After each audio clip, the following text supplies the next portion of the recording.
Hello YouTube friends. On my travels at the end of 2024, I visited the Mississippi Aquarium, and upon entering I found this guy. He actually gave me quite a start because he was right at the entrance and I wasn't expecting him, but he's very calm and peaceful. You can see that the aquarium has some displays that are outside. Those are mostly the mammals and reptiles. And it was raining, so I went right inside the aquatic wonders. And here's a sea turtle. And there he's getting covered with a ray. And we move over here to a giant porcupine puffer. There's another fish hanging on the ledge. We're actually looking into a giant marine pond. There are all kinds of fish in this pond. I'm going to back it up a little bit so you can get an idea of how big it is and see the variety that's there. But one thing I noticed that was interesting, the fish seemed to want to come up to the ledge when people came near. So I suspect this is where they go. It's a feeding station and it's just habit. When someone approaches the pond, they get ready for food. There's a different angle. And I also wanted to show on the outer edge of the pond is a tidal pool, and we have some smaller animals in there. We have some different kinds of shrimp, some rock, there's an anemone, there's a pencil urchin,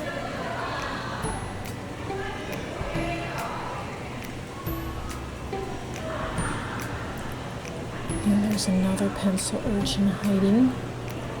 And we see here some antennae. These are some skunk cleaner shrimp that are in there too. So these are the smaller, more delicate marine animals that are kept in the tide pool area here. And look, this looks like a hermit crab that's eating some sort of abalone or oyster. And there is another cleaner shrimp close up. I grabbed another view of the marine pond because you can see there's this really large leopard pattern array here, and I've never seen one like that before. It was really pretty. But that pond is filled with rays, and they're swimming very freely, uninhibited. Sometimes they swim on top of each other or over other fish. There's a skate. But they seem to be enjoying the flow and the pattern. Oh, there's a stingray.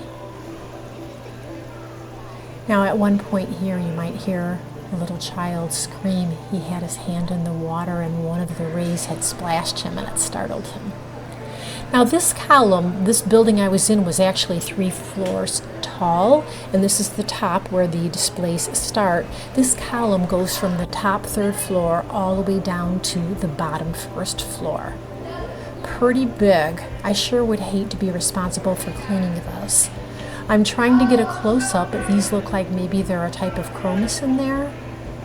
Very pretty display though. And then we're going through a tunnel, and this mimics being underwater with the fish. It really was a neat experience. I enjoyed it. There's a turtle, and we see different fish, and I'm moving up this side, and then I'm going to move the camera to above, and there we have it. We have fish swimming right overhead. It really does create that feeling that you're underwater with the fish. And of course, you're completely safe the whole time. Now we're looking down the other side, and I'm looking towards the bottom. We've got a couple of different species of sharks in here. I like capturing sharks. They're just such graceful swimmers. I enjoy watching them. I'm looking overhead again as one of the sharks swims by. Getting another above view here.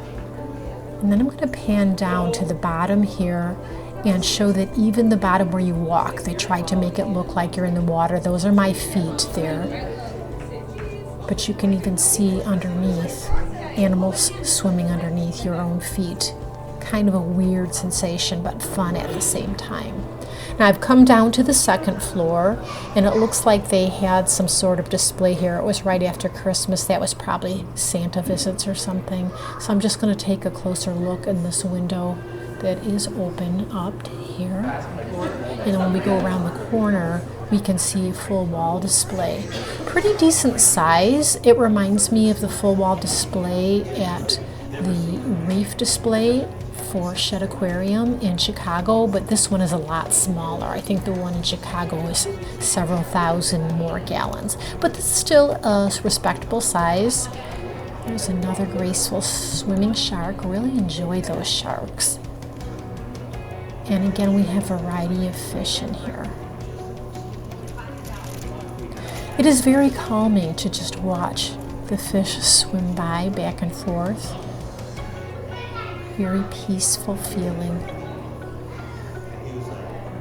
And the fish, they're apparently comfortable here too.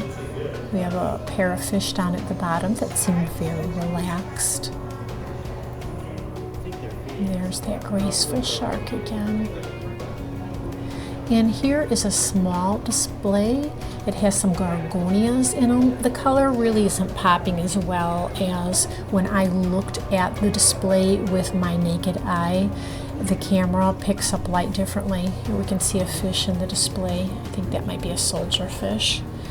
And here's a close-up of the gorgonian, and you can see the polyps a little closely.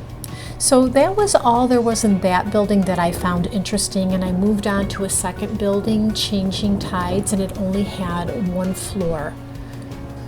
So this one will be fast, and of course I had to see their seahorses. They had potbelly seahorses, Hippocampus abdominalis, and I was kind of surprised. These seahorses seemed a little small. They were probably juveniles because my erectus seahorse is at home. They were bigger than these seahorses, but still fun to see. Seahorses are seahorses.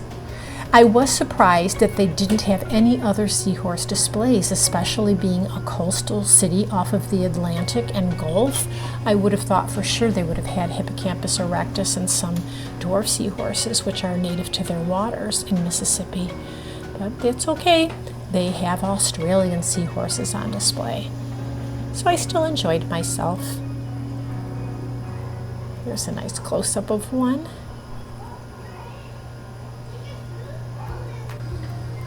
And this crab, I had to get him. His head was probably the size of my head and probably even bigger. And he was right up at the front glass there. And I thought, what a great opportunity to really get a close-up. Look at those little twitchings he has going on his appendages there. And maybe we wouldn't even notice those unless we had gotten this close. There are his eyes, his stalk eyes looking right out at us. And then I pull away a little bit so we can get an idea of what his habitat looks like. Very colorful. Not sure if this is the kind of habitat that he would normally live in, if it's this colorful or not. But here is the octopus habitat, and you can see that it's much darker, not colorful at all. And there he is huddled up in the little corner area. You can see his eye peeking out. And I don't know if we can say that octopi have emotions, but if I had to guess, I'd say this guy doesn't look too happy. Get a little bit of a look at his suction cups there. He was definitely an interesting display though, so I had to capture him. And then one final display, this armadillo. He was kind of funny because he seems a little panicked. I got a chance to see armadillos in the wild last year, and it was just such an amazing experience. Well, he's found his food. Maybe he's happy now. Well, anyway, that was the end of all of the displays I found interesting. Thanks for joining me. Hope to see you next time. Take care.